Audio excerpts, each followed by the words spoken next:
Centro I, para la sociedad del futuro, presenta Hablemos de Futuro, un espacio para la reflexión informada, diversa y participativa sobre el ecosistema digital, las tecnologías exponenciales y las formas en las que están transformando a nuestra sociedad. Descubramos juntos cómo las tendencias tecnológicas marcan nuestro día a día.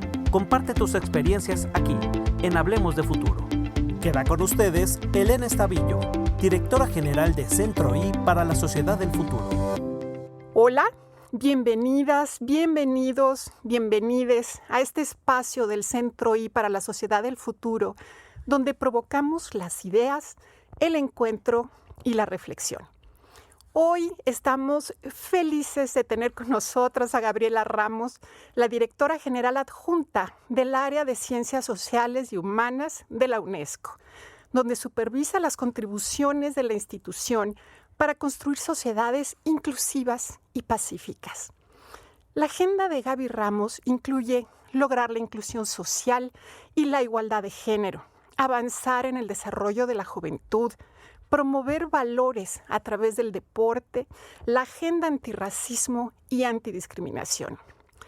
Antes de llegar a la UNESCO, Gaby Ramos fue jefa de gabinete y Sherpa ante el G20 en la OCDE.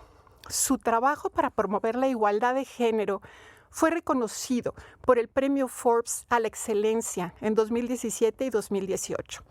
También ha sido incluida por Apolitical como parte de las 100 personas más influyentes en materia de política de género, tanto en 2018 como en 2019. También debo decirlo, Gaby Ramos es una queridísima amiga, madrina del Centro I desde su lanzamiento hace un año y una de las mexicanas que más admiramos y que nos hace sentir sumamente orgullosas, impulsora de los derechos humanos que trabaja por un mundo más justo e incluyente. Muy bienvenida, Gaby, a esta tu casa.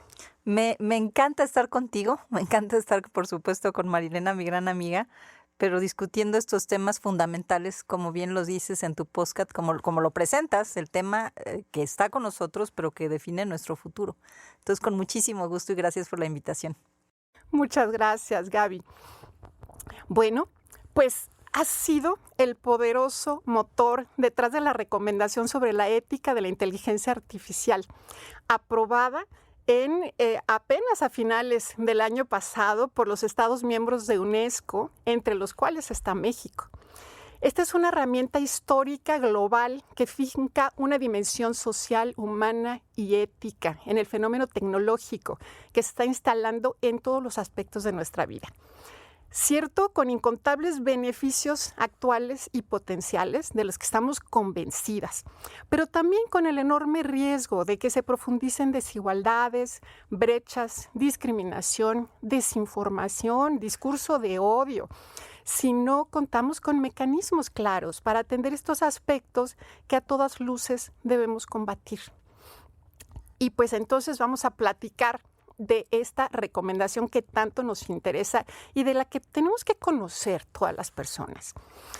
Comenzaría entonces por pedirte que nos platiques qué importancia tiene la recomendación sobre la ética de la inteligencia artificial y además qué importancia tiene que la misma tenga lugar en este momento.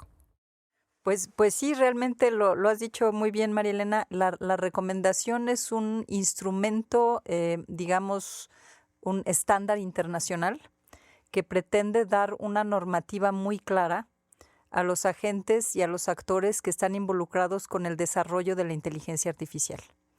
Evidentemente, estas tecnologías que nos acompañan en todo momento, apenas si nos damos cuenta, pero desde el momento en que nos conectamos en Internet para buscar bienes básicos o cuando utilizamos la ciencia de los datos para tener respuestas en el sector público o privado, están en todos lados.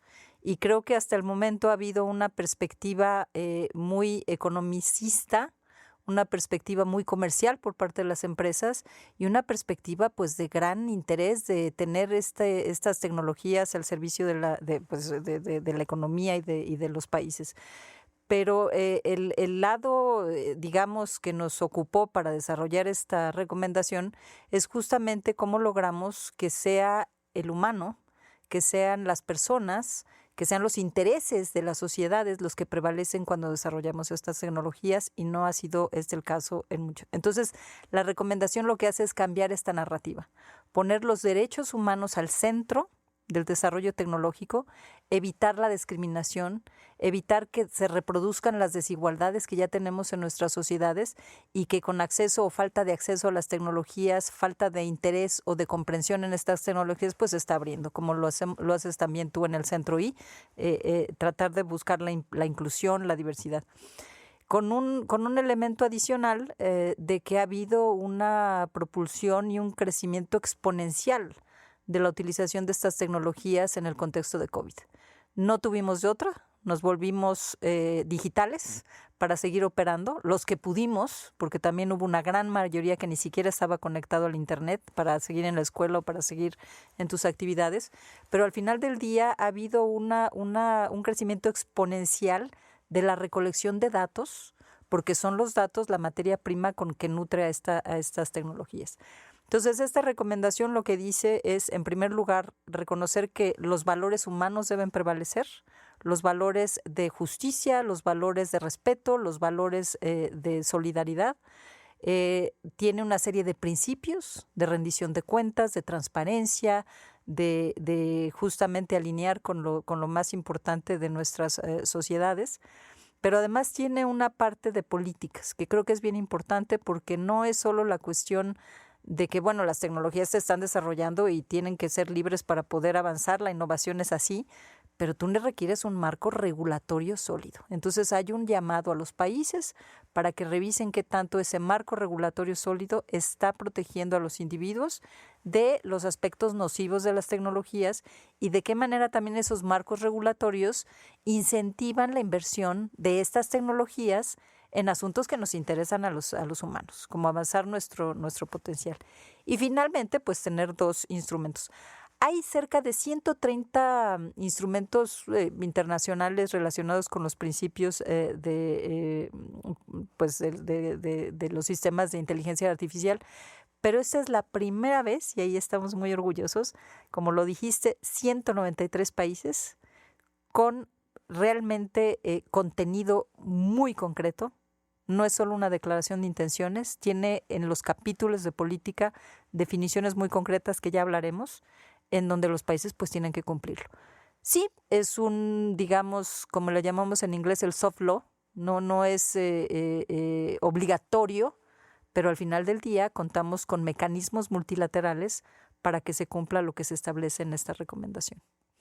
Muchas gracias. Qué interesante y de veras qué valioso tener ya con esta recomendación, además aprobada por tantos países, y estar conscientes de que México es signatario. También estamos, en nuestro país está impulsando esta recomendación, y entonces ahora hay que ver cómo aplicarla, ¿no? Traducirla en acciones concretas, que ese va a ser un reto enorme, pero el paso inicial está dado, un paso nada sencillo. Muchísimas felicidades por impulsarlo, por lograrlo.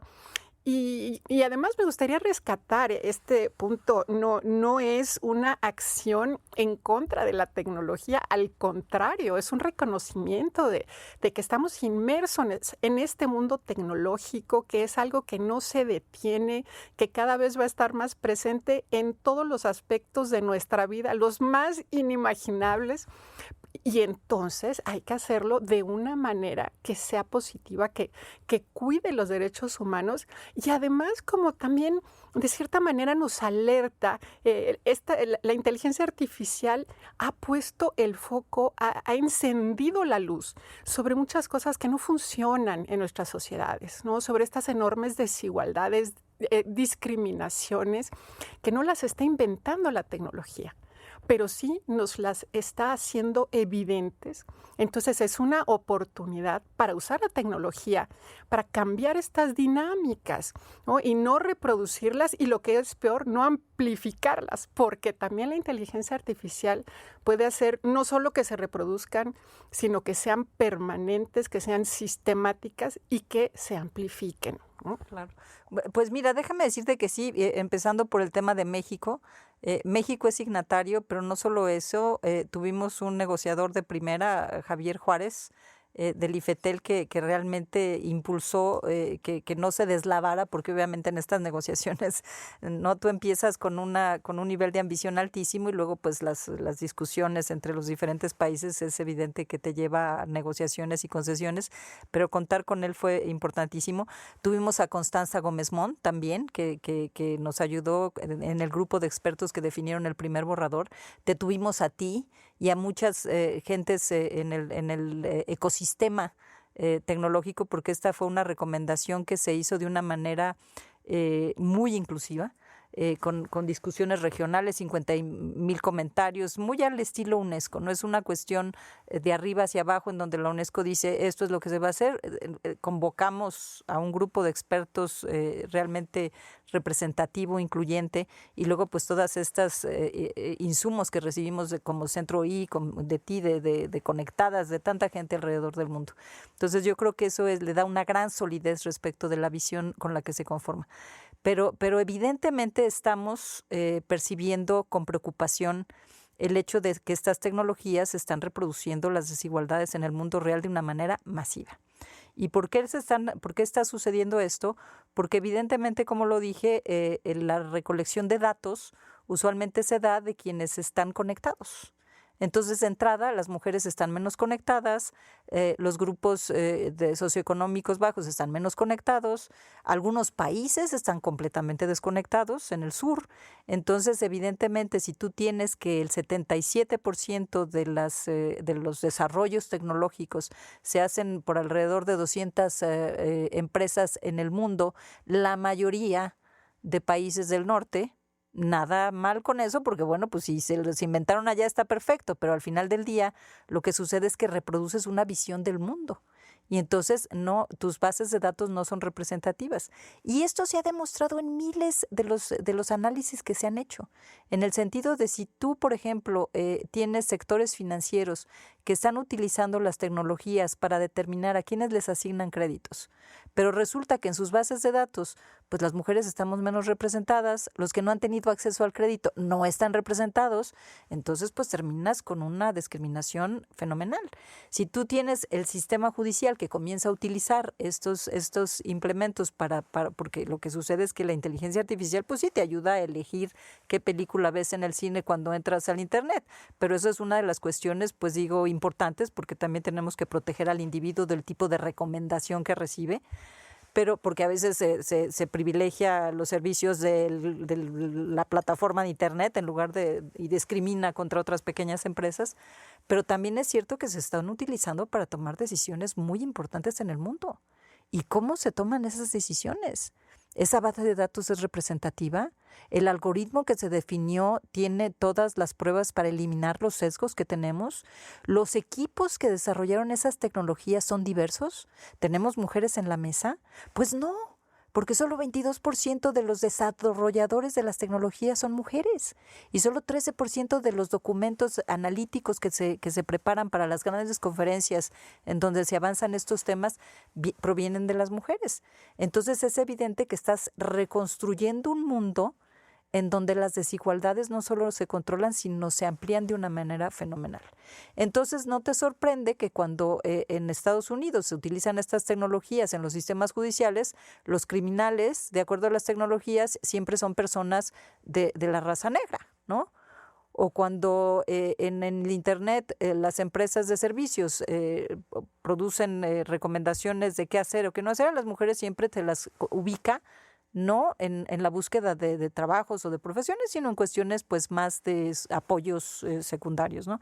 Entonces creo que eso es muy importante y ahí es donde la recomendación dice no. La cuestión ética tiene que ver con la defensa de los derechos humanos.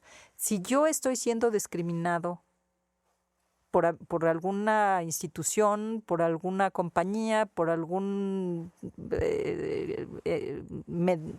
medio respecto de la utilización de estas tecnologías, yo tengo que saber, en primera, que la decisión fue tomada con base en estas tecnologías. En segunda, cómo se tomaron las decisiones, cuáles fueron los elementos, cuál fue el marco analítico. En tercera, debe haber transparencia.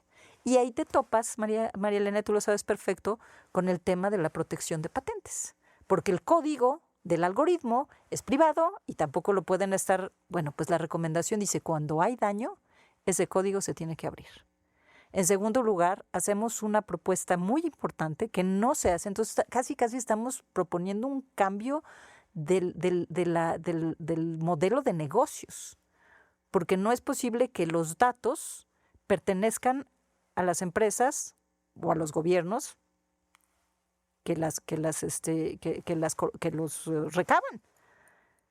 Los datos tienen que ser del individuo. Entonces la recomendación dice, el individuo tiene que estar en posesión de su dato. El individuo puede pedir que se borren sus datos, puede tener acceso a ver qué es lo que se está utilizando y cómo se están definiendo, cosa que no se hace. Ni siquiera estamos conscientes. Entonces ahí también la recomendación dice, tenemos la obligación de informar a la gente cuando estas decisiones se están tomando en ese lado. Y luego están los extremos. Y la recomendación dice, lo sentimos mucho, señores gobiernos autoritarios, pero no puede haber una supervisión masiva de las gentes con base en sus instrumentos tecnológicos, ni tampoco puede haber lo que se llama la calificación social, el credit scoring, que casi ya te están como, bueno, las novelas de Orwell palidecerían en la manera como podemos ser observados. Y ha habido una gran discusión respecto de toda esta generación de datos que se están utilizando en diferentes formas. Entonces yo creo que ya hay una necesidad de ser conscientes de los aspectos negativos de estas tecnologías y de poner regulaciones muy concretas, y eso es lo que estamos pidiendo. Excelente, Gabino. De veras que hay tantos aspectos que considerar y también me gustaría rescatar esto que señalas del proceso que llevó a la última versión, a la versión aprobada de esta recomendación, con una participación tan amplia, ¿no? De diferentes perfiles, de diferentes lugares de origen, preparación, óptica. Yo creo que ese es un gran ejemplo poniendo en práctica uno de los principios, ¿no? Porque este es un tema en el que tienen que estar las visiones, la experiencia, la perspectiva de todos los sectores de la población, precisamente para que los resultados sean incluyentes, que consideren diferentes necesidades. Y entonces, pues, este mismo tipo de mecanismos participativos amplios deberían ser uno de los que animen todo este trabajo para llevar a cuestiones prácticas, a mecanismos concretos, todas las recomendaciones de este instrumento. Y aquí entonces aprovecho para preguntarte cómo hacer para que estas líneas de acción sugeridas en la recomendación se conviertan en una práctica cotidiana en nuestros países. Y además enfocado a las necesidades, a la circunstancia particular de nuestros países en América Latina. ¿Cuáles ves que pueden ser las vías para lograrlo, considerando nuestras ventajas, nuestras desventajas? Hay un trabajo importante que hacer, porque América Latina es un territorio altamente desigual, en donde tú tienes competencias del primer mundo y sin embargo tienes carencias del siglo pasado, ¿no? Entonces yo creo que para América Latina las tecnologías de la información son una gran promesa, si las podemos avanzar de una manera ética y basada en las necesidades de cerrar esas brechas, ¿no? Entonces, ¿cómo hacerle para la implementación? Hay dos instrumentos que vamos a estar desarrollando y lo haremos nuevamente de una forma incluyente y de una forma participativa. Un instrumento que es el instrumento de impacto ético, porque lo que queremos hacer es que se vuelva casi la reflexión obligada, ¿no? De que el actor en el sector privado, y tenemos datos de que ahora casi cada 4 de 5 empresas en América Latina utilizan inteligencia artificial de una o de otra forma. Entonces, movernos de esa voluntad de estar utilizando las tecnologías, que es lo que vemos, la gente quiere estar utilizando y estar al día con las tecnologías, a decir, no, en primer lugar, no solamente tienes que ser usuario de la tecnología, tienes que ser desarrollador de la tecnología. Tienes que involucrarte en cómo se están desarrollando las tecnologías, y eso es lo que necesitamos en América Latina también, porque adoptarlas sí es muy importante, pero lo más importante es tratar de generar tecnologías con base en la inteligencia artificial que respondan a nuestras necesidades. Entonces vamos a tener un instrumento de evaluación de impacto ético. Y esa evaluación de impacto ético pues va a ser tan fácil como esa reflexión de, oiga, y sus equipos que están desarrollando la tecnología son diversos. Y usted tiene mujeres, y usted tiene gente de origen diverso, quizás internacional, quizás nacional, quizás indígenas, quizás discapacitados, visiones distintas que puedan poner en la mesa necesidades distintas y que puedan además cuestionar. Porque cuando tú tienes una voz diferente, las mujeres no es que seamos mejores o peores que los hombres, es que a veces tenemos visiones diferentes y eso enriquece, porque las preguntas, los cuestionamientos consolidan o cambian o te mejoran los resultados. Y luego tenemos en este reconocimiento que en América Latina también es muy importante, de que tienes regiones de vanguardia, sectores de vanguardia, regiones totalmente retrasadas y también sectores que están pues muy rezagados. También tienes países muy rezagados en América Latina. Entonces tenemos el mandato de desarrollar una metodología de capacidades, porque lo vimos con la reforma de telecomunicaciones en México, que también tú y yo estuvimos tan involucradas. No es tan sencillo. Le estamos pidiendo a los países que desarrollen legislación conforme a la recomendación. No es sencillo, porque tú no quieres sobreregular y matar a la innovación, pero tampoco quieres esta regla que el mercado nos impone de que dejemos al mercado libre porque ellos son los que mejores resultados pueden tener, porque eso ya se demostró que tanto con la crisis financiera del 2008 como con el COVID no es el caso. Los mercados necesitan marcos regulatorios sólidos. Pero para ello, pues también necesitas las competencias en los gobiernos. Vamos a estar trabajando en las competencias de los gobiernos, de los servidores públicos. Vamos a estar trabajando en revisar las mejores prácticas para ponerlas al servicio de los gobiernos que quieran avanzar sus regulaciones sólidas en esta materia y conformarse con la recomendación. Pero estamos muy entusiasmados porque estos dos instrumentos, más la recomendación, más el aprender entre pares los países, porque hay muchos que están avanzados, México tendrá mucho que aportar. El Centro I, por ejemplo, tiene mucho trabajo avanzado. Traigamos todos los que saben para que podamos aprender juntos, ¿no? Pero a la vez también es cierto que vamos a estar apoyando a los países que se están quedando atrás, justamente en este interés de que tengan las capacidades institucionales para regular las tecnologías y para entender las tecnologías.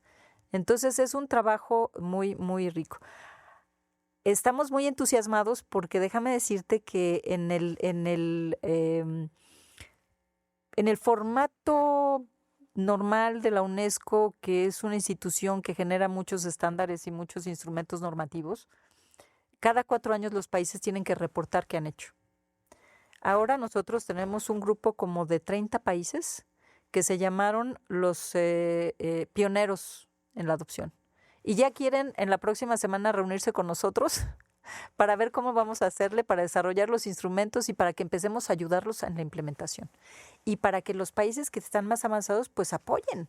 Japón ya nos está apoyando con financiamiento y con conocimiento para apoyar la recomendación en África. América Latina, pues vamos a trabajar con el BID, vamos a trabajar pues con muchas instituciones regionales que podamos realmente apoyar a que se adopte la recomendación en plenitud. Oh, qué fantástico que ya todas estas acciones que están caminando, que se están echando a andar, tantos desarrollos, claro, con un reto altísimo, ¿no? Tema de la capacitación, de adquirir habilidades, es muy importante, es un gran reto porque son habilidades pues, que para muchas personas, para diferentes generaciones, no nacimos con ellas. Tenemos que alcanzar, ¿no? Estos estados de conocimiento sobre principios fundamentales. E inclusive para las nuevas generaciones, porque aquí viene otra vez el tema de la desigualdad. A veces hablamos con una generalidad, bueno, es que las nuevas generaciones ya conocen, ya usan, y no es una realidad para todas las personas, más en nuestros países con estas enormes desigualdades. Y también eso es muy importante, hacer conciencia. Se trata de capacitar, pero también de acercar recursos, de acercar dispositivos, servicios. Este es un reto enorme para nuestros países en Latinoamérica y todo tiene que ir junto.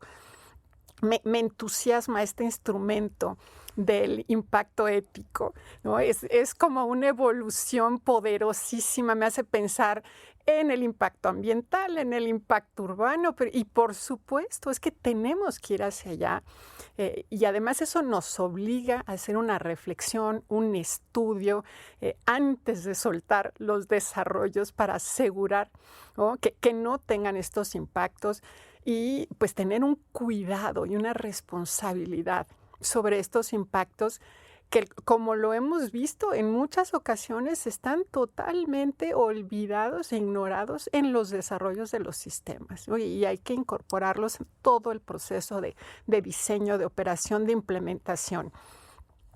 Bueno, pues entonces vamos a esta reflexión. Ahora sí, dentro de cada país, ya nos has adelantado, hay un reto legislativo, ¿no?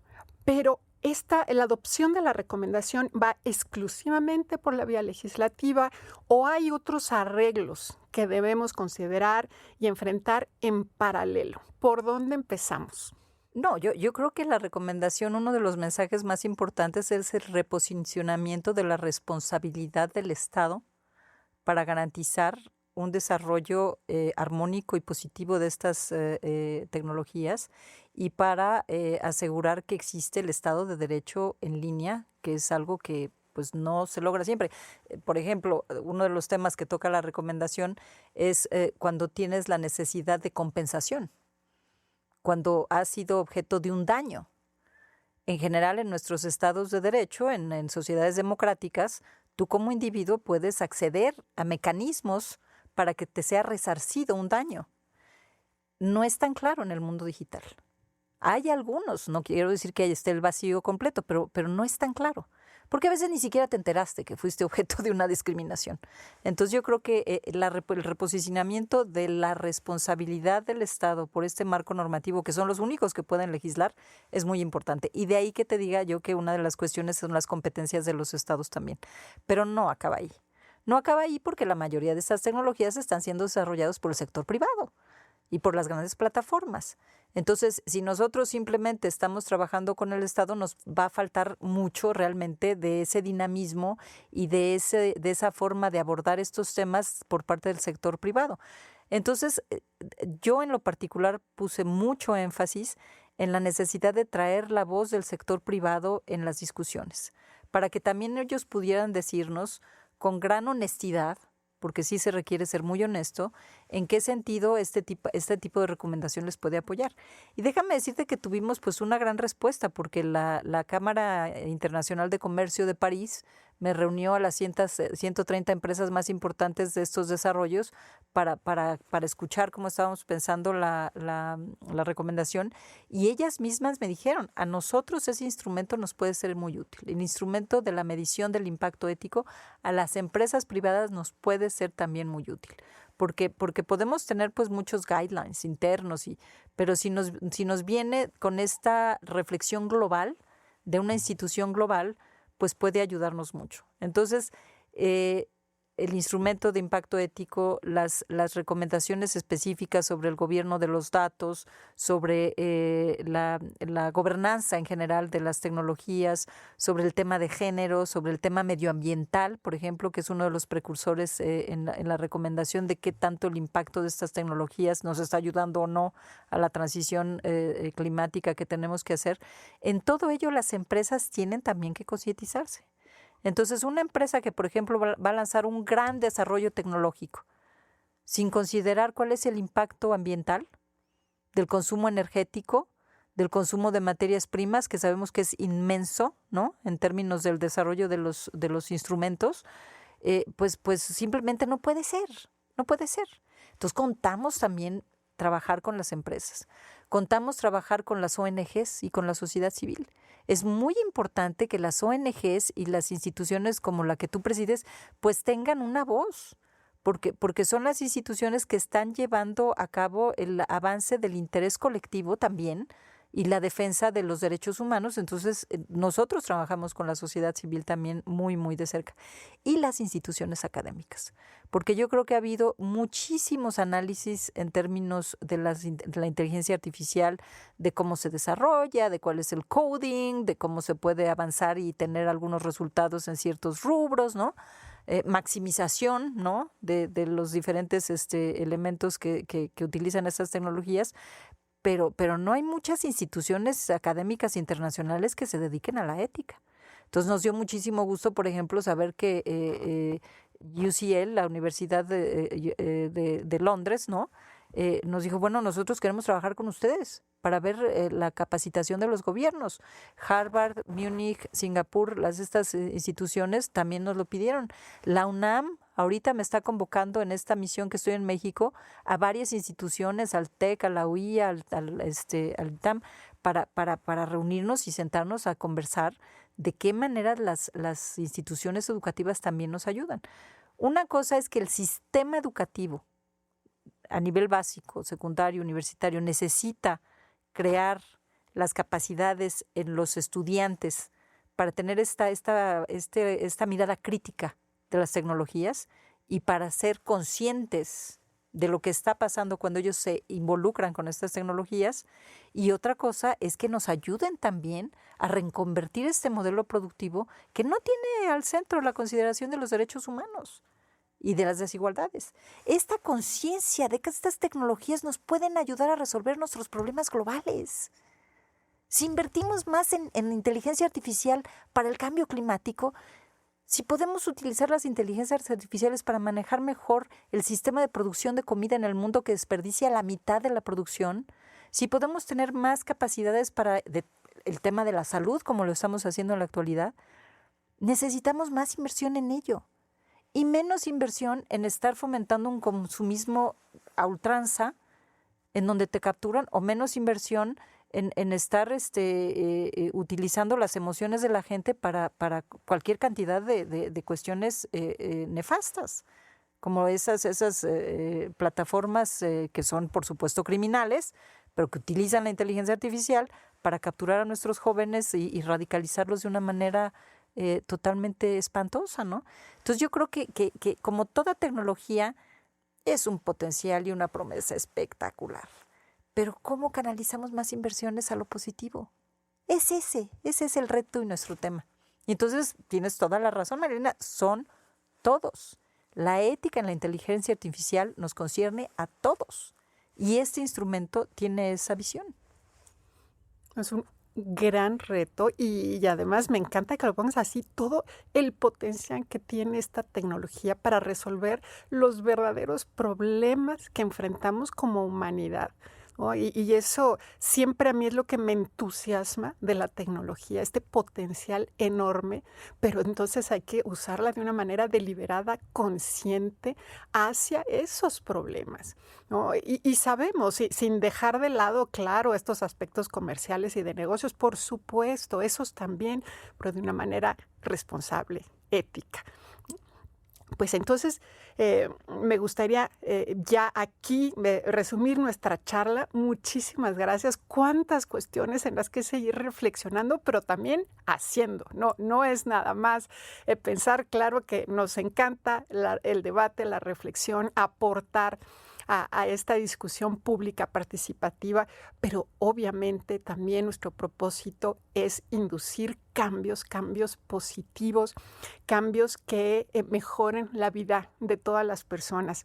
Y entonces llegamos al final de nuestro episodio de hoy. Muchísimas gracias, Gaby Ramos, por esta charla deliciosa. Nos dejas llenas de preguntas, de reflexiones que son muy necesarias, porque además son la semilla del conocimiento. Hay que estarnos preguntando, respondiendo y hacernos más preguntas. Por hoy nos despedimos, pero la conversación sigue abierta, porque en el Centro I creemos en el poder transformador de la tecnología, pero siempre desde la ética, la responsabilidad y la inclusión, con perspectiva de género y abrazando la diversidad. Quizás nada más déjame terminar con un mensaje para obviamente agradeciendo este espacio maravilloso, pero también para todos tus escuchas, en el sentido de que asuman la recomendación como suya, que la hagan valer. Yo te invito a ti, invito a todas las instituciones que están en esta misma línea que utilicen la recomendación, que pidan cuentas, que avancen con sus contrapartes en el sector privado, en el sector público. México es parte, México tiene el compromiso, América Latina tiene el compromiso, el mundo tiene el compromiso. Entonces nosotros vamos a ser tan poderosos como ustedes nos permitan serlo, utilizándola y haciéndola valer. Entonces, 1000 gracias por esta conversación y vamos a seguir trabajando juntas. Vamos a seguir. Me encanta que lo cierres así. Es nuestra recomendación. Hay que usarla, hay que aprovecharla y además hay que fortalecerla y seguir trabajando juntas, juntos, para convertir en realidad todo esto que nos proponemos. Ese es el reto. 1000 gracias, María Elena. Gracias. Hasta la próxima. Hasta la próxima. Centro I para la Sociedad del Futuro presentó Hablemos de Futuro, un espacio para la reflexión informada, diversa y participativa sobre el ecosistema digital, las tecnologías exponenciales y las formas en las que están transformando a nuestra sociedad. Descubramos juntos cómo las tendencias tecnológicas marcan nuestro día a día. Comparte tus experiencias aquí, en Hablemos de Futuro. Agradecemos mucho su atención.